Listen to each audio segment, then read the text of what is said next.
الحمد لله نحمده ونستعينه ونستغفره ونعوذ بالله من شرور أنفسنا ومن سيئات أعمالنا من يهده الله فلا مضل له ومن يضلله فلا هادي له وأشهد أن لا إله إلا الله وحده لا شريك له وأشهد أن محمدًا عبده ورسوله أما بعد فإن خير الحديث كتاب الله وخير الهدي هدي محمد صلى الله عليه وسلم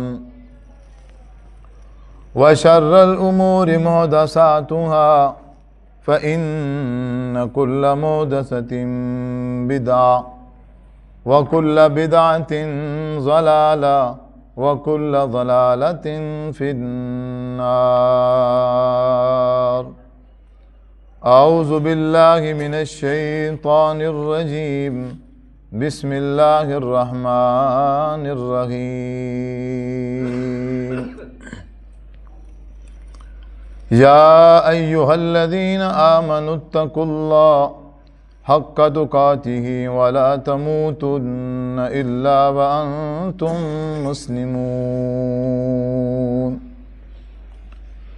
يا أيها الناس اتقوا ربكم الذي خلقكم من نفس واحدة وخلق منها زوجها وبث منهما رجالا كثيرا ونساء واتقوا الله الذي تساءلون به والأرحام إن الله كان عليكم رقيبا. يا أيها الذين آمنوا اتقوا الله وقولوا قولا سديدا يصلح لكم أعمالكم ويغفر لكم ذنوبكم ومن يطع الله ورسوله فقد فاز فوزا عظيما. قال الله تبارك وتعالى في القرآن المجيد والفرقان الحميد. أعوذ بالله من الشيطان الرجيم. فإن آمنوا بمثل ما آمنتم به فقد اهتدوا وإن تولوا فإنما هم في شقاق فسيكفيكهم الله وهو السميع العليم. صبغة الله ومن أحسن من الله صبغة ونحن له عابدون. قال الله تبارك وتعالى في مقام آخر ومن يشاقق الرسول من بعد ما تبين له الهدى ويتبع غير سبيل المؤمنين نوله ما تولى ونصله جهنم وساءت مصيرا.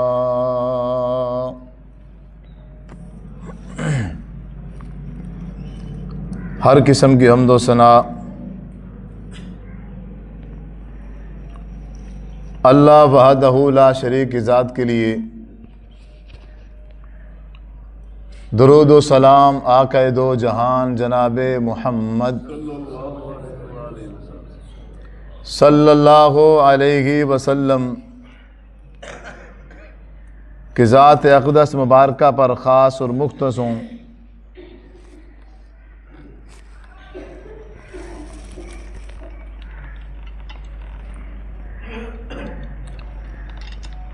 پہلا پارہ ہے، سورۃ البقرہ ہے، آیت نمبر 137 ہے، فَإِنْ آمَنُوا بِمِثْلِ مَا آمَنْتُمْ بِهِ فَقَدْ اهْتَدَوْا۔ اگر تم صحابہ کی طرح ایمان لے آؤ تو ہدایت پا جاؤ گے۔ وَإِنْ تَوَلَّوْا، اگر تم صحابہ کی طرح ایمان نہ لائے، صحابہ کی ہدایت سے منہ موڑ لیا، جس طریقے سے جس انداز سے انہوں نے دین کو سمجھا، انہوں نے شریعت کو سمجھا، انہوں نے قرآن مجید کا مطالعہ کیا، جس انداز اور جس طریقے سے صحابہ نے تفسیر سمجھی ہے قرآن مجید کی اللہ کے رسول صلی اللہ علیہ وسلم سے، اگر اسی طرح تفسیر تم نے نہ پڑھی، نہ سمجھی اور سمجھنے کی کوشش نہ کی، پھر رزلٹ کیا نکلے گا؟ فَإِنَّمَا هُمْ فِي شِقَاقٍ، پھر تم دور کی گمراہی میں جا کے گرو گے۔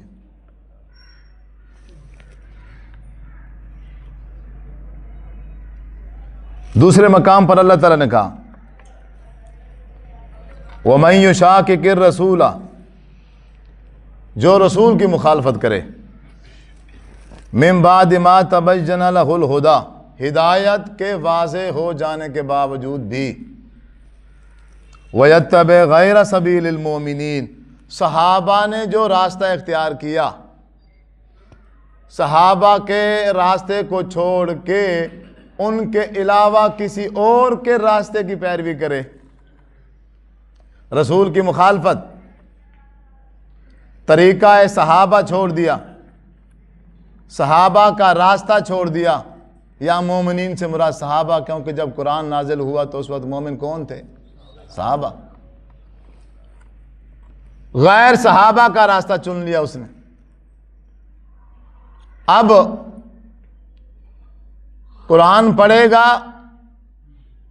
ترجمے سے، قرآن سمجھے گا، لیکن کس طریقے سے؟ صحابہ کے طریقے سے نہیں سمجھے گا، صحابہ کا فہم نہیں لے گا۔ انہوں نے قرآن مجید کو جس انداز سے سمجھا، انہوں نے قرآن کی آیات سے جو مسئلے نکالے، انہوں نے ان صورتوں سے جو چیزیں اللہ کے رسول صلی اللہ علیہ وسلم سے سیکھی، یہ وہ نہیں سیکھتا، یہ اس انداز سے، اس طریقے سے قرآن مجید کو نہیں سمجھتا۔ اس کی اپنی ٹون ہے، اس کا اپنا طریقہ ہے، اس کا اپنا بندہ ہے، اس کا اپنا مولوی ہے۔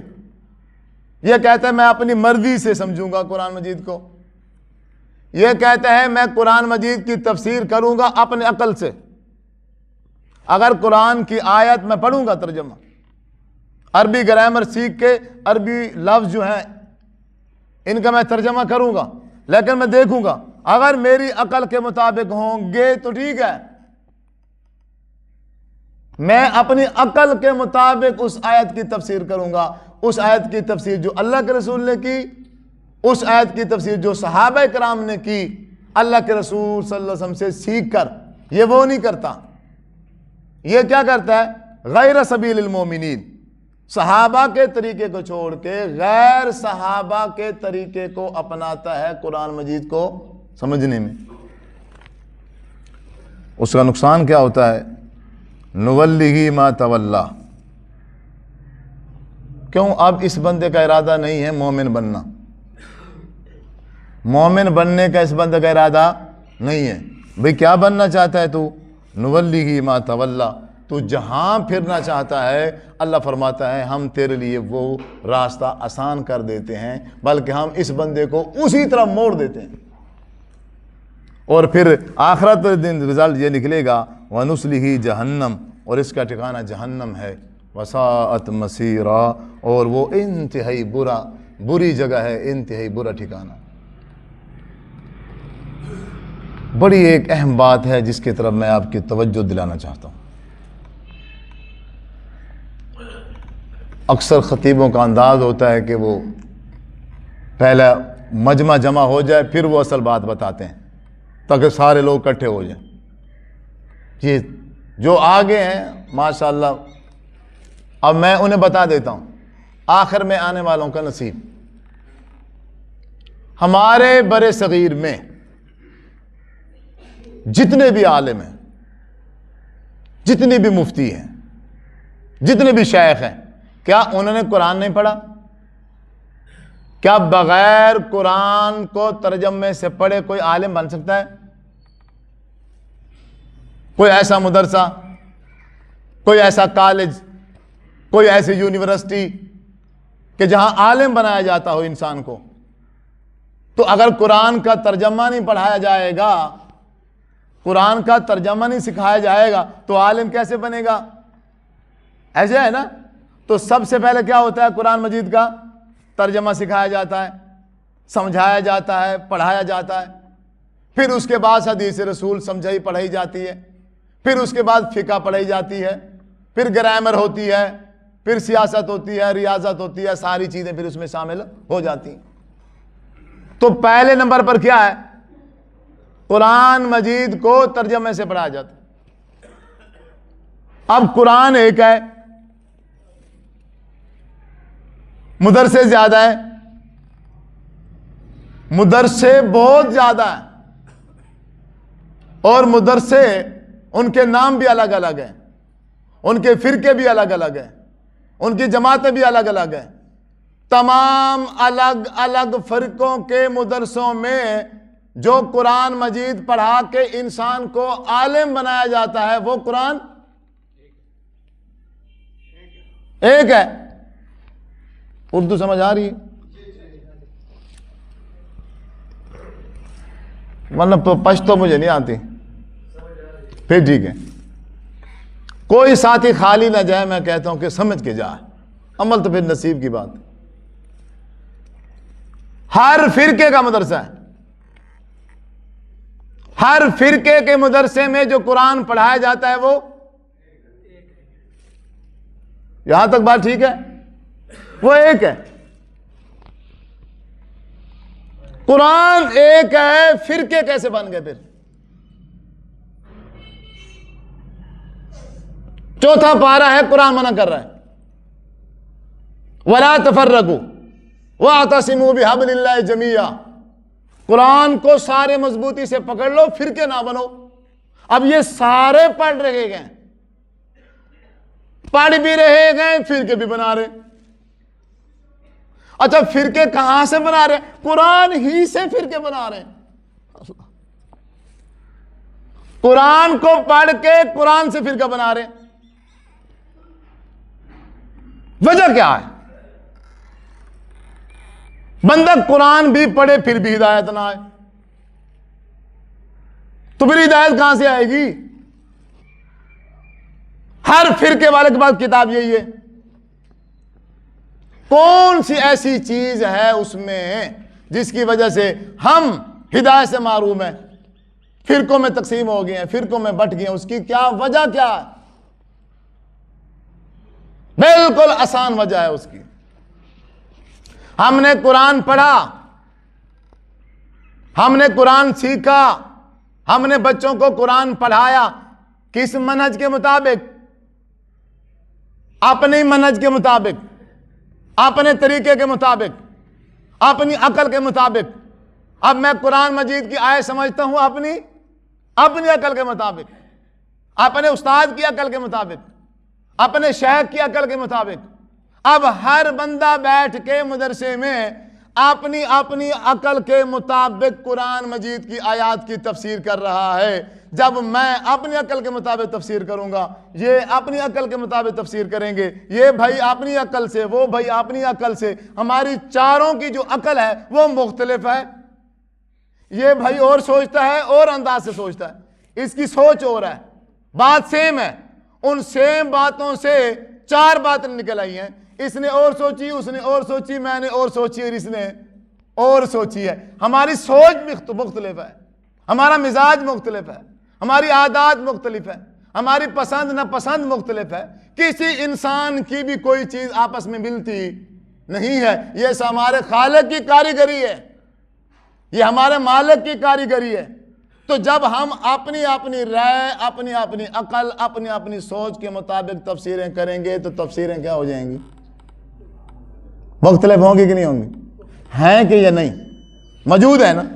تو جب تفسیر مختلف ہو گئی تو فرقہ بن گیا یا نہ بنا؟ بن گیا۔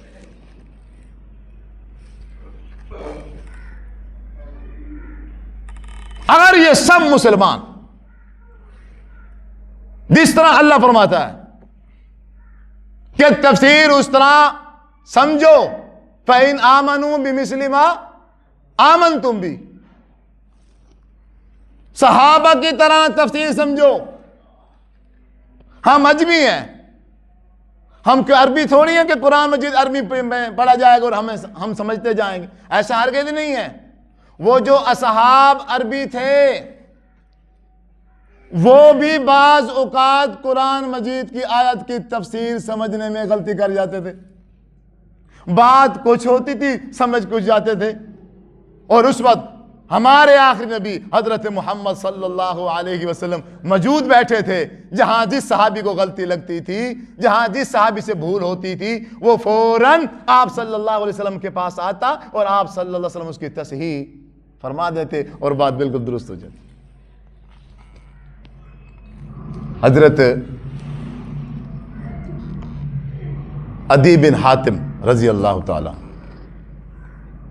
9 ہجری میں یا 10 ہجری میں مسلمان ہوئے، روزے تقریباً 2 ہجری میں فرض ہو گئے تھے۔ آپ صلی اللہ علیہ وسلم کے پاس آئے، یا رسول اللہ صلی اللہ علیہ وسلم، اب میں نے روزہ رکھنا ہے، اب مجھے بتائیں کہ میں روزہ کیسے رکھوں، کس ٹائم روزہ رکھوں، رات کو میں اٹھ کے سحری جو کھاؤں کب تک کھاتا رہوں؟ آپ صلی اللہ علیہ وسلم نے اس صحابی کے سامنے یہ قرآن مجید کی آیت پڑھ دی، کلوا واشربوا حتی یتبین لکم الخیط الابیض من الخیط الاسود من الفجر۔ اے صحابی، اے عدی رضی اللہ تعالیٰ، کلوا واشربوا، کھاتے رہو پیتے رہو، حتی یہاں تک کہ تبین لکم الخیط الابیض، تمہارے لیے سفید واضح ہو جائے، تمہارے لیے سفید دھاگا، من الخیط الاسود، کالے دھاگے سے، یعنی جب تک کالا دھاگا سفید نہیں ہوتا تب تک کھاتے رہو۔ اب عربی بھی یہی ہے، خیط دھاگے کو کہتے ہیں، ابیض سفید کو کہتے ہیں، اسود کالا ہوتا ہے، خیط تو ویسے دھاگا ہے۔ اب وہ صحابی ہیں، عربی دان ہیں، لیکن قرآن مجید کی یہ آیت سمجھ نہ سکے۔ حضرت عدی رضی اللہ تعالیٰ عنہ فرماتے ہیں میں نے کیا کیا، میں نے 2 دھاگے لیے، ایک سفید اور ایک کالا دھاگا، اور میں نے دونوں اپنے تکیے کے نیچے رکھ دیے، اور میں صبح اٹھا روزہ رکھنے کے لیے، اور میں کھاتا رہا، میں پیتا رہا، میں کھاتا رہا، میں پیتا رہا، اور پھر تکیہ اٹھا کے دیکھوں تو ابھی کالا دھاگا جو ہے وہ سفید نہیں ہوا، پھر کھانے لگ جاتا، پھر پینے لگ جاتا، وہ تو سورج نکل آیا لیکن دھاگا جو کالا تھا وہ سفید۔ میں نے کہا بھئی یہ کیا ہو گیا؟ میں آپ صلی اللہ علیہ وسلم کے پاس پہنچا، فرمایا محبوب آپ نے مجھے رات کہا تھا کہ اس وقت تک سحری کرنی ہے جب تک کالا دھاگا سفید نہ ہو جائے، اور میں نے تو اپنے تکیے کے نیچے رکھے ہیں دونوں دھاگے، نہ کالا سفید ہوا ہے اور نہ سفید کالا ہوا ہے۔ آپ مسکرائے، آپ ہنس پڑے، فرمایا عدی کمال ہے تیرے تکیے کی، جس تکیے کے نیچے یہ دونوں دھاگے آ گئے، یعنی پوری دنیا تیرے تکیے کے نیچے آ گئی۔ آپ صلی اللہ علیہ وسلم نے ان دھاگوں سے مراد جو لی تھی وہ صبح صادق اور صبح کاذب تھی۔ صبح کاذب اندھیری ہوتی ہے، وہ ایک پٹی ہوتی ہے سورج والی سائڈ پہ دھاگے کی طرح، ایسے لمبی دھاگے کی طرح ایک کالی پٹی ہوتی ہے۔ اچھا پھر وہی کالی پٹی آہستہ آہستہ سفید ہو جاتی ہے اور اس کو کہتے ہیں صبح صادق۔ آپ حیران ہوئے، آیا دی کمال ہو گیا، پوری صبح صادق اور صبح کاذب تیرے تکیے کے نیچے آ گئی۔ دھاگے سے مراد تھا صبح صادق. فرمایا جب صبح کاذب سے صبح صادق نہ ہو جائے تب تک تو کھاتے اور پیتے رہنا. اب صحابی نے اپنی عقل سے اس آیت کی تفسیر کی. جو بات سمجھانا چاہتا ہوں, صحابی نے اپنی عقل سے اس آیت کی کیا کی؟ تفسیر کی. اور صحابی رسول بھی غلطی کھا گیا. اس آیت کا جو معنی اور مفہوم تھا سمجھ نہ سکا.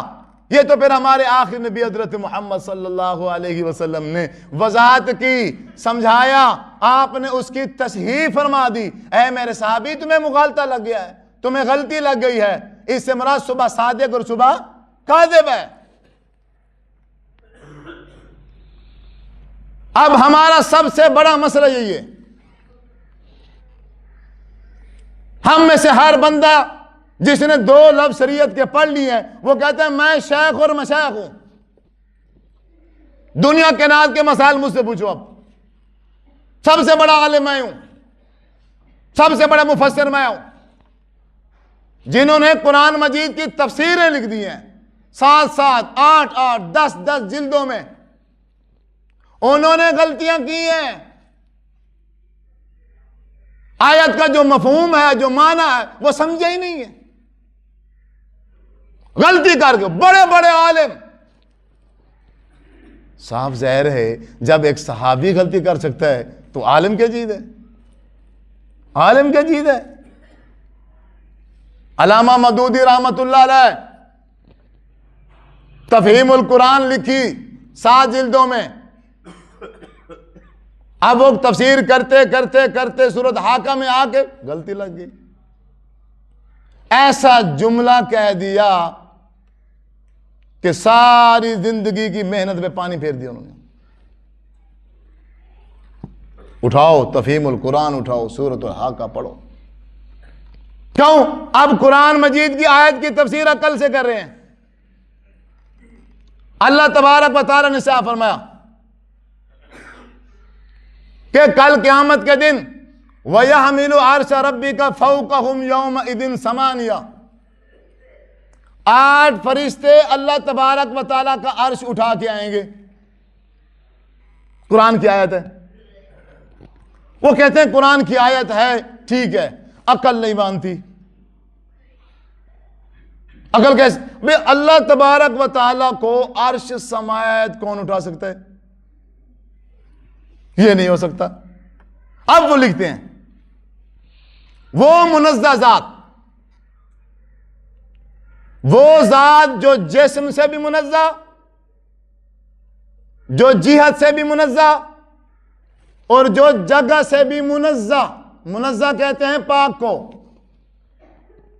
منزہ کیسے کہتے ہیں؟ پاک کو. جسم سے بھی پاک, جہت سے بھی پاک, اور جگہ سے بھی پاک.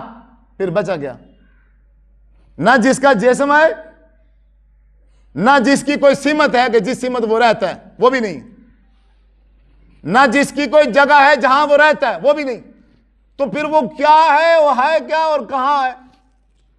یعنی اللہ تبارک و تعالیٰ کی ذات کا انکار کر دیا, اللہ تبارک و تعالیٰ کی جگہ کا, عرش کا انکار. اللہ تبارک و تعالیٰ اوپر ہے.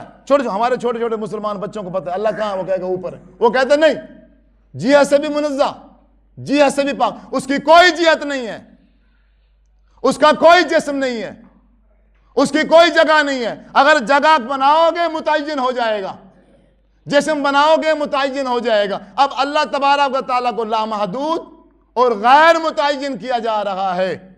وہ پھر کیا بچے گا؟ پھر وہ بچتا ہے کہ اس کائنات میں ہر چیز جو بھی ہے وہ نعوذ باللہ ثم نعوذ باللہ وہ اللہ ہے. وہ جانور ہوں, وہ کرسیاں ہوں, وہ انسان ہوں, وہ بکریاں ہوں, وہ بھیڑیں ہوں, وہ کہتے ہیں یہ ساری کی ساری چیزیں نعوذ باللہ اللہ ہیں. یہ اللہ کے زیر ہونے کی مختلف صورتیں ہیں اور مختلف شکلیں ہیں.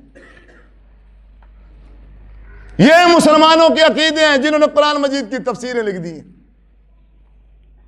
اگر ہم میں سے ایک سادہ انسان اس تفسیر کو پڑھے گا وہ کیا بنے گا؟ گمراہ. یہ عالم ہے اب اس دنیا کا، یہ حال ہے ہمارے معاشرے کا، کہاں جائیں ہم؟ عزیز بزرگوں، نوجوان ساتھیوں، ان فرقوں کی بننے کی جو وجہ ہے وہ یہی ہے، ہر بندہ اپنے دماغ پہ زور دیتا ہے، کوئی بندہ بھی صحابی رسول سے تفسیر لینے کے لیے تیار نہیں ہے۔ بے قرآن مجید کی آیت کی تفسیر جو حضرت ابوبکر صدیق نے کی ہے وہ مجھے اچھی کیوں نہیں لگتی؟ 1,36,000 صحابہ کرام نے قرآن مجید کو پڑھا نا، حضور سے سمجھا یا نہیں سمجھا، حضور سے سیکھا یا نہ سیکھا، تو ہم صحابہ سے کیوں نہیں سیکھتے؟ جب اسی آیت کی تفسیر صحابی نے لکھ دی ہے، صحابی نے کر دی ہے، وہ مجھے اچھی کیوں نہیں لگتی؟ اب 14ویں صدی کا مولوی کھڑا ہو کے مجھے کہتا ہے کہ سورۃ الدخان ہے، اِنَّا أَنزَلْنَاهُ فِي لَيْلَةِ الْقَدْرِ، اللہ تبارک و تعالیٰ نے اس کو لیلۃ القدر میں نازل فرمایا۔ اب وہ کہتا ہے لیلۃ القدر جو ہے وہ 15 شعبان میں ہے۔ اس بے وقوف کے کام دیکھو، کہتے ہیں اب 15 شعبان آنے والی نا 2-3 دن کے بعد، آپ پھر ساری رات جاگو گے، پتہ نہیں کیا کچھ نہیں کرو گے آپ جو اسلام میں نہیں ہے۔ اب وہ لیلۃ القدر کی تفسیر کر رہا ہے مولوی آج کا۔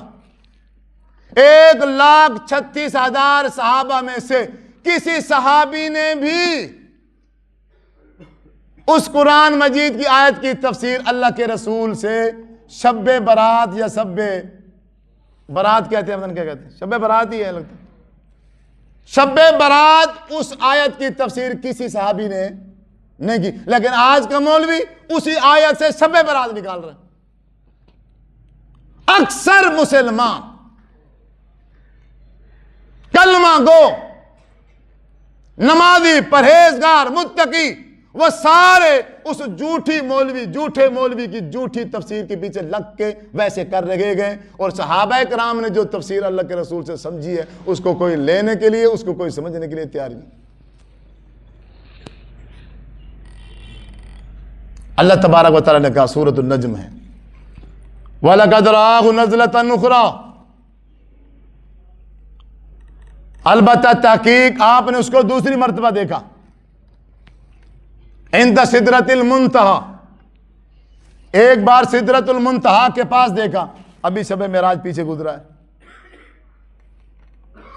بھئی حضور صلی اللہ علیہ وسلم معراج پہ گئے،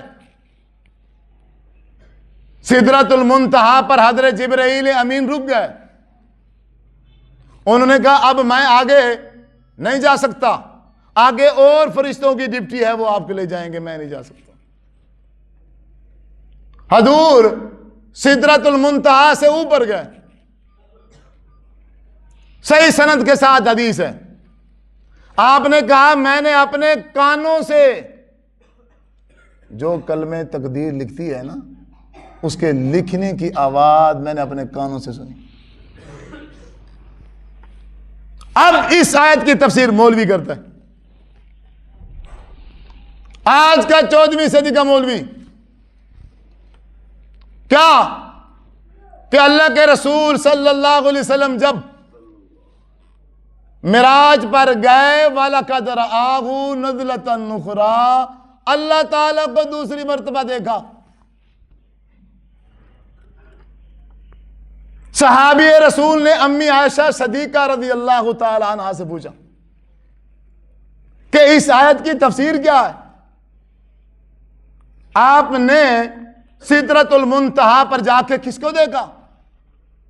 امی عائشہ صدیقہ رضی اللہ تعالی عنہا نے فرمایا، آپ صلی اللہ علیہ وسلم نے اوریجنل شکل میں، اصل شکل میں حضرت جبرائیل امین علیہ السلام کو دیکھا،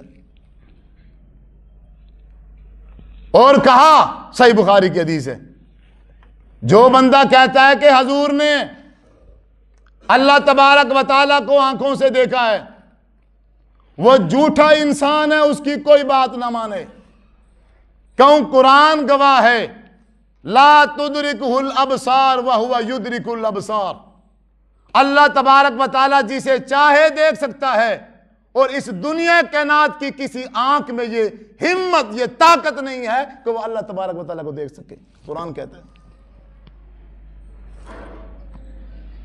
حضرت موسیٰ علیہ السلام کے اصرار کرنے کے باوجود بھی قوم کو لے گئے، لیکن اللہ کا دیدار کوئی بھی نہ کر سکا۔ صرف تجلی پہاڑی پہ اللہ نے فرمائی، تجلی، اللہ نہیں آیا، اپنا نور تھوڑا سا اس پہاڑ پہ ڈالا، ریزے ریزے ہو گیا وہ پہاڑ، اور وہ جتنے وہاں دیکھنے کے لیے گئے تھے سارے کے سارے فوت ہو گئے۔ حضور نے خود فرمایا ہے،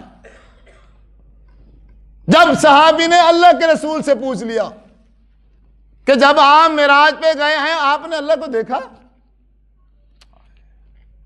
آپ نے ارشاد فرمایا اللہ کو نہیں دیکھ سکتا کوئی۔ اللہ تبارک و تعالیٰ پر نورانی چادریں ہیں، اگر اللہ تعالیٰ اپنے اوپر سے ایک نورانی چادر ہٹا دے صرف، یہ دنیا جل کے راکھ ہو جائے گی۔ یہ تفسیر صحابہ نے سیکھی ہے اللہ کے رسول سے، اور آج کا مسلمان اس کو لینے کے لیے تیار نہیں ہے۔ حقیقت میں ان مولویوں نے گمراہ کر دیے، اور آپ عجیب لوگ ہو، قسم سے کھڑے ہو ان مولویوں کے پیچھے لگ کے۔ ان مولویوں میں کچھ بھی نہیں ہے، کچھ بھی نہیں ہے۔ اللہ تبارک و تعالیٰ ان کی جو اصلیت ہے وہ کسی کو نہ دکھا۔ آج 14ویں صدی ہے، 1450 سال ہو گئے ہیں، جتنا ان لوگوں نے ظلم کیا ہے شریعت کے ساتھ اتنا کسی نے نہیں کیا۔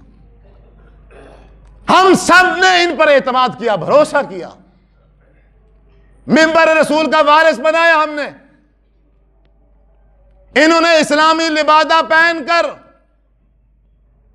حضور کا نام لے لے کر، قرآن کی آیتیں پڑھ پڑھ کر، ترنم کے ساتھ، سریلی آواز میں ہمیں گمراہ کیا۔ قرآن کی آیت پڑھی، تفسیر کچھ تھی، کر کچھ دی۔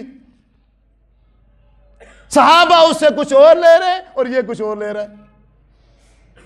جب ہم نے اپنے مولوی کی تفسیر پڑھنی، سمجھنی شروع کی ہے، اسی دن سے ہم بریلوی، دیوبندی، وہابی، شیعہ، قادری، چشتی، سہروردی اور 73 فرقے بن گئے۔ اب ہم میں سے صرف ہدایت پر صرف وہی آ سکتا ہے جو قرآن مجید کو پڑھے گا ترجمے کے ساتھ، اور اس کی تفسیر جو نیچے مولوی نے لکھی ہے۔ پھر کیا ہوگا؟ اگر بریلوی، احمد رضا خان بریلوی کا اٹھا کے پڑھے گا، بریلوی بن جائے گا۔ دیوبندی کا اٹھا کے پڑھے گا، دیوبندی بن جائے گا۔ اہل حدیث کا اٹھا کے پڑھے گا، اہل حدیث بن جائے گا۔ اہل تشیع کا اٹھا کے پڑھے گا، اہل تشیع۔ پھر آپ پریشان ہوں گے، پھر ان کے علاوہ تو اور کوئی ہے نہیں۔ پھر بات سمجھ آ رہی؟ قاری صاحب پھر کون سا پڑھیں ہم؟ لیکن اس سے پہلے سوال یہ ہے، آپ میں اس مجلس میں کوئی ہے صحیح جو قرآن مجید پڑھ کے ہدایت حاصل کرنے کا ارادہ رکھتا ہو؟ کوئی ہے؟ ہاتھ کھڑا کریں۔ اگر اتنے سارے پڑھ لیں پھر مولوی تو بھاگ جائیں گے۔ اللہ کرے یہ جو ہاتھ اٹھے ہیں یہ حقیقت میں اٹھے ہوں۔ اللہ تعالیٰ ہمیں واقعی ہی قرآن مجید کو ترجمے سے پڑھنے کی۔ آپ قرآن مجید کا ترجمہ پڑھیں، جب اس آیت کا ترجمہ ہم پڑھ لیں، اب ہے اس آیت کو سمجھنا، اب ہے اس آیت کو سمجھنا۔ اب چاروں تفسیریں لے لیں، آپ چاروں تفسیریں لے لیں، 5ویں بھی کوئی ہو تو وہ بھی لے لیں، 10ویں بھی لے لیں، 20ویں بھی لے لیں۔ اب اس آیت کی تفسیر نکالیں، بریلوی کیا کرتا ہے، دیوبندی کیا کرتا ہے، اہل حدیث کیا کرتا ہے، اہل تشیع کیا کرتا ہے؟ دیکھو تفسیر کیا لکھی ہوئی ہے، اس تفسیر میں ان چاروں میں سے اس آیت کی تفسیر اگر کوئی صحابی سے کر دے، حدیث رسول کے ذریعے سے کر دے، آگے حوالہ دے دے کہ یہ بات ہوئی تھی اور فلاں صحابی نے اللہ کے رسول سے پوچھا، یہ حوالہ ہے، یہ حدیث نمبر ہے، اور اس انداز سے تفسیر جہاں سے مل جائے، ان چاروں بزرگوں میں سے جو بزرگ لکھ دے آپ اس کو کوٹ کر لو، اپنے ایک ذاتی نوٹس بنا لو۔ اس انداز سے اگر آپ میں سے کوئی بندہ قرآن مجید کو سمجھنے کی کوشش کرے گا اس کو ہدایت مل سکتی ہے، ورنہ لوگ قرآن کے ذریعے سے بھی دھوکہ دے رہے ہیں۔ سوشل میڈیا پہ بیٹھ کر وہ کہتے ہیں ہمیں صحابہ کرام کے سمجھ کی ضرورت نہیں ہے، ہمیں صحابہ کرام کے فہم کی ضرورت نہیں ہے۔ بھائی صحابہ کرام کا فہم اپنا فہم تھوڑی تھا، صحابہ نے تو اپنا فہم نہیں بلکہ حضور سے فہم لیا ہے۔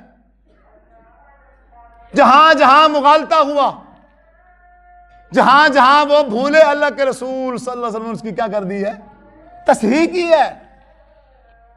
آپ موجود بیٹھے ہیں، آپ بلا رہے ہیں، سمجھا رہے ہیں یہ فلاں آیت کی صورت ہے، اس کو فلاں صورت میں لکھو، یہ مدنی ہے، یہ مکی ہے، اور یہ صورت فلاں موقع پہ نازل ہوئی ہے، اس آیت کا مطلب یہ ہے، اس آیت کا مفہوم یہ ہے، اس میں یہ مسئلہ بیان ہو رہا ہے۔